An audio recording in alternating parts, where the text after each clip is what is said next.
2020 թվականի սեպտեմբերի 29-ը 44 օրյա պատերազմի երրորդ օրը պատերազմ մենք ունենք զոհեր բոլորը փորձում են ինչ-որ մի բանով օգտակար լինել բանակին ինչ-որ մի բանով օգտակար լինել պետությանը եւ հենց այդ օրն է որ հրապարակվում է մի այսպիսի կոչ Լեռնային Ղարաբաղում տեղի ունեցող իրադարձությունները խիստ մտահոգիչ են կոչ են կանում կողմերին Շեշտում եմ կողմերին, հավասարության նշանով կողմերին վերադառնալ բանակցությունների սեղանի շուրջ հետագա զոհերից խուսափելու եւ այլն եւ այլն եւ այլն։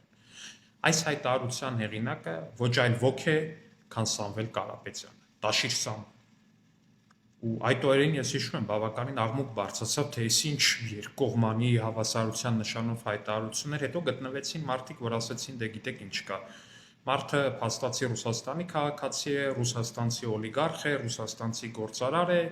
նորմալ է, խնդիրներից խուսափելու համար նման հայտարարություն է անում, դե հիմա ինչ որ է։ Ու եթե ռուսաստանցի օլիգարխի համար սա ներելի բան է,